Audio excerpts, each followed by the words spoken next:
Today, we're gonna answer the question, can you make a bowl with the miter saw only? The answer is yes, you can, but the real question is, should you? So all the wood you're gonna need for this is just a blank. You can make one if you want. And this blank is about 10 inches by 10 inches. Yeah, almost exactly 10 by 10. It's 2 inches thick. And you're also gonna need a piece of plywood. This is just 14 inches by 24. It's gonna cover most of the workspace of your miter saw. So let me show you exactly what I mean by all that.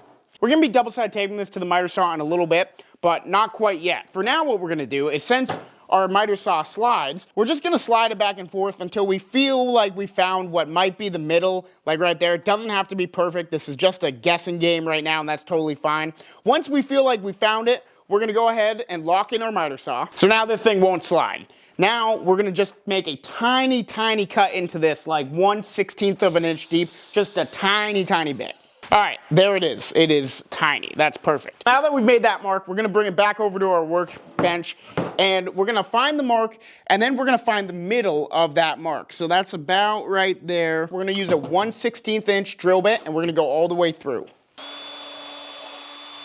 Now find that mark on the underside, right there, and we're gonna drive a nail up through it. All right. Got our nail. We're using a 1.5 inch nail, so it's a little too big, so we're gonna nip it at like probably 3/16 of an inch high. Nice. Now, let's go back to your blank. Take your blank, you're gonna take a straight edge, make a line from one edge to the other. All right, so there we have it, the center of our bowl. We're gonna then take our 1/16 inch drill bit, and we're gonna drill like a 1/4 inch down into that. All right, that should be good. Now we're gonna slide back over our plywood, and then you're gonna put this nail through that hole right there. Make sure that this piece is perfectly flush to the plywood. This could be a little tricky, so kind of have to feel around for it. How long do you think this is gonna take me? Oh my gosh. This is hard. All right, got it. We got it. That took way too long. We got it, and it spins. All right, now we're placing it on there, and right now what we're checking for is to make sure that this can spin all the way around and make sure that it doesn't hit this back fence here. Looks like it barely misses on every turn. Now, if your piece is too big and it does hit it, you can either cut down these corners so it won't. You can use a bigger sheet of plywood so it's out further and it won't hit. Or you can just go ahead and cut down your piece all the way smaller. But we got this fitted up perfectly. So now, unfortunately, we have to take this off again. So why did I take this off again after I went through all that? Well, because now we need to set the gauge of our miter saw. So obviously, we don't want to go that far because we'll be hitting our nail and we'll end up with a hole in the bottom of our bowl. To make sure we're not going that deep, we're going to go about 1/8 to 1/4 inch above that nail, and then we'll set the stop on our miter saw. So most miter saws will have a stop here, so you can go ahead and you can stop it, and then you can just flip that lever up, and then the miter saw will stay at that exact same stopping place. So what you want to do now is take away the stop, if you're able to, and then we're going to bring our plywood over, and then we want to bring our blade down so the blade and the nail are on the same line. So right now we got to move it over a little bit, and make sure your miter saw is unplugged when you're doing this, guys. All right, now it's lined up, taped down, nail sticking out. Go ahead and get the bowl back on. So now you just simply turn it on, go down until the stop stops your blade, and then you're gonna shift it a tiny bit, go down again till it stops. And if you're really worried about having your hand here, you think it's a little too close, you can use a push stick, and if you're really worried about that, don't do this. Just like everything else in woodworking, you only want to do what you're comfortable with. If you're not comfortable with this or you're a beginner, do not do this. This is just another way to make a bowl. So just be careful, go slow. If you don't feel comfortable, stop. All right, so when I'm doing this, just want to give a couple tips here. Go slow. As you can see, these first few cuts I made, I left some big gaps in between. And then as I got further into it, I'd move the bowl like maybe 1/16 of an inch every time I'd go. That way the blade is only taking off half of its width worth of material. I did kick the circuit breaker 2 times. John, circuit breaker. Okay. That's just kind of the cost of having a small shop with not great electricity. But yeah, like I said before, go slow. If you're not comfortable doing this, then hey, this is just a fun video for you to watch to see how it's done. Don't try it if you don't feel comfortable. And what I'm doing here is I have the majority of the meat taken off. You can see that there's still some pieces of wood that need to be cut down. So I'm going around and I'm getting those down as much as I can. And then once it's like an 1/8 inch of material, then I'm bringing the miter saw down all the way and I'm spinning the bowl with my other hand. Now, this is a time you really need to be careful and cognizant of where your hand is at all times, because when you're spinning it, you don't want to get your hand too close to the blade. Make sure that your mind is on 100% of the time when you're doing this. Take a break if you need to. I took a few breaks because my shoulder was hurting, but it really wasn't that bad, and it probably only took me about 10 minutes to get that whole thing. All right, the bowl is done, sort of. Now we're gonna take the double-side tape off.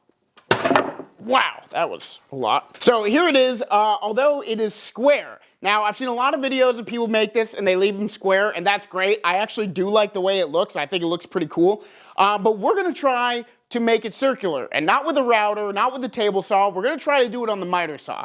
Now, this technique I've never seen done before. I thought of it last night. I don't know if it's gonna work, but we're gonna keep this in the video even if it doesn't work, because we're all about authenticity. So we're gonna try to circle this thing up on the miter saw. So we're gonna bring this back over to the miter saw and we're gonna set it to the left of the blade.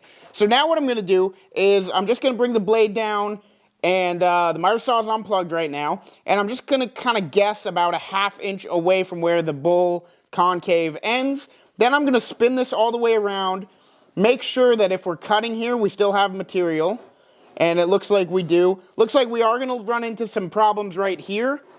Now it's hitting because it's against a fence and there's not that gap there. So that's an easy fix. We're just gonna take it off and then we're gonna put it on the miter saw alone. Make sure you take off that stop you got so now the blade can go all the way through. And we're just gonna set the blade to 45 degrees. Doesn't have to be perfect. And just cut a tiny bit of that corner off at 45 degrees.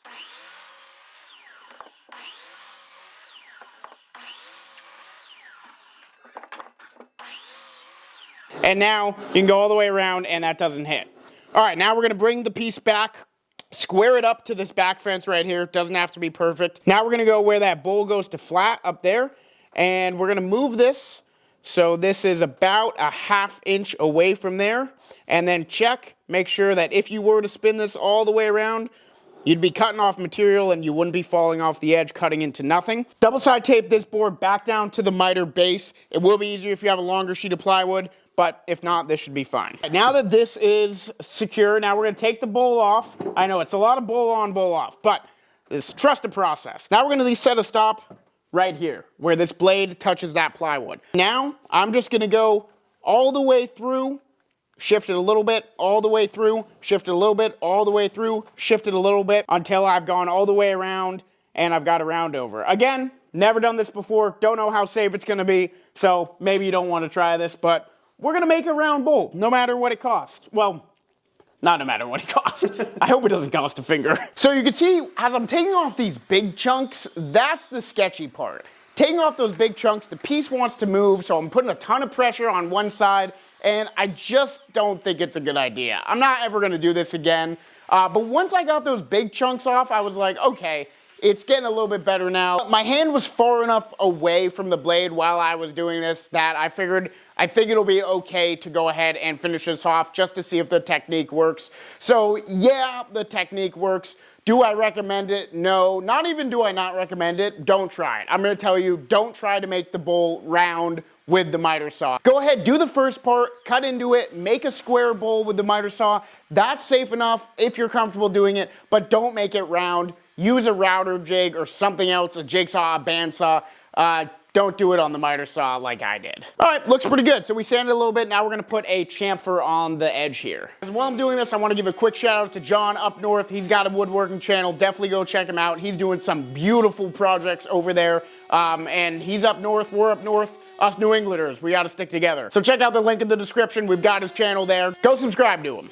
Back to staining or whatever we're doing in this clip. All right. Now we're gonna sand the heck out of it, 120, 220, and ending off with 320. Then we'll come back to you when it's time to finish it. All right, here it is. Let's get some oil on it. What are we using here, Johnny? Danish oil, one step finish. Is it food safe? It is. It is food safe, okay, cool. Am I being outsmarted by a child-proof top? Push down and turn. All right, there we go. That was tough. Nah, you're the pro here. What do you want me to do, John? Do I pour it on or in the Hello. rag? Nice, that's good. That's a lot. Oh, wow. Oh, wow, this stuff is thin. That looks amazing. I have no idea what it is. I assume it's Danish people ground up into a liquid. What? Danes? Are you okay in there? Do you need help? All right, here it is. Danish people, comment down below if you've ever been put in the oil. All right, guys, here it is. It looks amazing. Yeah, I'm really happy with it. I love the way it looks. But again, I'll just reiterate, getting a bowl that's square on the miter saw, that seems safe enough, and I can recommend that, I guess. If you're not comfortable, don't. I can't say that enough. But getting it round on the miter saw, I do not recommend it. Do not do it. Do not comment how dangerous it is. I know it was dangerous. But that's the video. Glad I have all my fingers still. Thank you for watching. Like, comment, subscribe. Comment down below any of the videos you'd like us to make. I'll see you in the next one. Oh, and go subscribe to John Up North. Bye. If you enjoyed this bowl, go check out this bowl I made on a table saw.